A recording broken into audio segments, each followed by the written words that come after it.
বেনজির সাহেবের যে বেনজির সাহেব এক সময় হাতে লেখা পাসপোর্ট নিয়েছেন আমাদের কাছ থেকে। 2010 সালের আগে আমরা কিন্তু হাতে লেখা পাসপোর্ট দিতাম। 2010 সালে যখন মেশিন রিডেবল পাসপোর্ট ইন্ট্রোডিউস হলো, এরপর থেকে আমরা মেশিন রিডেবল পাসপোর্ট দেওয়া শুরু করেছি। আর 2020 সাল থেকে যখন ই পাসপোর্ট শুরু হলো, আমরা 2020 সাল থেকে এমআরপির পাশাপাশি আমরা মেশিন মানে ইলেকট্রনিক পাসপোর্টটাও দিচ্ছি। উনি আমাদের কাছ থেকে এই পর্যন্ত 4 বার বা 5 বার সম্ভবত পাসপোর্ট নিয়েছেন। একবার নিয়েছেন হাতের লেখা, এরপরে মেশিন রিডেবল পাসপোর্ট নিয়েছেন 3 বার, এবং সর্বশেষ পাসপোর্টটা উনি নিয়েছেন আমাদের কাছ থেকে ইলেকট্রনিক পাসপোর্ট। ঠিক আছে, সর্বশেষ পাসপোর্টটা নিয়েই কথা বলি, যেটা উনি আমাদের কাছ থেকে নিয়েছেন, এটা নিয়েই কথা বলি। ইলেকট্রনিক পাসপোর্ট যেটা নিয়েছেন, উনি লিখেছেন হলো অ্যাপ্লিকেশনের মধ্যে সার্ভিস, পেশা লিখেছিলেন সার্ভিস, গভর্নমেন্ট সার্ভিস লেখেন নাই, প্রাইভেট সার্ভিস। হ্যাঁ, উনি লিখেছেন প্রাইভেট সার্ভিস। ঠিক আছে, উনি লিখেছেন প্রাইভেট সার্ভিস। আপনি কোন একটা পাসপোর্ট একটু দেখেন, পাসপোর্টের ডাটা পেজের মধ্যে পাসপোর্টের ডাটা পেজের মধ্যে পেশা কিন্তু লেখা থাকে না।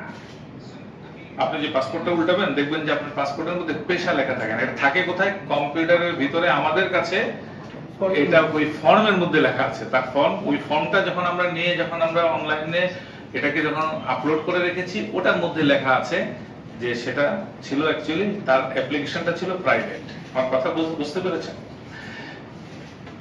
এবং উনি তথ্য গোপন করে নিয়েছেন। এখন আপনার অ্যাপ্লিকেশন যখন যায় একজনের কাছে, কতক্ষণ দেখে?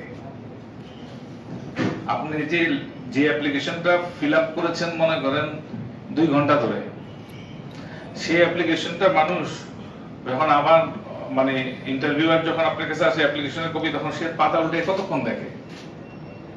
দেখার সুযোগ আছে বেশি? এটাও যে নাকি অ্যাপ্লিকেশনটা রিসিভ করেছে, সেও একজন কর্মচারী।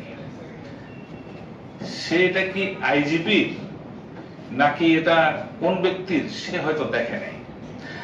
আর এই অ্যাপ্লিকেশনটা আলটিমেটলি যিনি রিসিভ করেছেন তিনি মিস করেছেন, এবং যিনি অ্যাপ্রুভাল দিয়েছেন, অ্যাপ্রুভাল দেয় হলো একজন অফিসার, ঢাকা বিভাগীয় পাসপোর্ট অফিসার, একজন অফিসারের এটাকে অ্যাপ্রুভাল দিয়েছেন।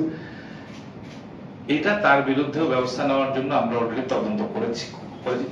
তবে আমার বিশ্বাস সে জেনে শুনে নাও দিতে পারে, কারণ কার পেশা কি? আপনার পেশা কি? ছাত্র লিখলেন না, আপনি চাকরিজীবী লিখলেন না, সরকারি চাকরিজীবী লিখলেন না, প্রাইভেট সার্ভিস লিখলেন, এটা কিন্তু সবাই দেখে না ওইভাবে। কিন্তু যদি জানা থাকে যে এটা আইজিপি, তাইলে এটা দেখার কথা। কিন্তু এটা যে আইজিপির কিনা, সে জানতো কিনা, কিভাবে করেছে, সেটা বোঝা মুশকিল। কিন্তু দায়িত্ব তার, সে এটা অ্যাপ্রুভাল দিয়েছে, এবং আইজিপির মতো একজন ব্যক্তির এটা অ্যাপ্রুভাল দিয়েছে। সুতরাং আমরা তদন্ত করেছি, তদন্তের মধ্যে এটা পাওয়া গিয়েছে যে সে এটা অ্যাপ্রুভাল দিয়েছে। এটার জন্য তাকে ডেফিনেটলি কিছুটা আইনের আওতায় আনতেই হবে। আর যিনি তথ্য গোপন করে দিয়েছেন, আমাদের তদন্তের মধ্যে চলে এসেছে যে তার মানে পাসপোর্টটা বাতিল করা হোক। তো ওটা আমরা হয়তো বা বাতিল করবো। আমরা স্বরাষ্ট্র মন্ত্রণালয়ে এটা পাঠাচ্ছি, তদন্ত কমিটির রিপোর্টটা পাঠিয়ে আমরা সিদ্ধান্ত। এটা এত লেন্দি প্রসেস কেন হলো, যেহেতু এত আলোচিত? এই মুহূর্তে আমার এখানে তদন্ত আছে 22টা, আপনার কাছে হলো একটা, আপনার কাছে বেনজির, আমার কাছে আছে আরো 22টা।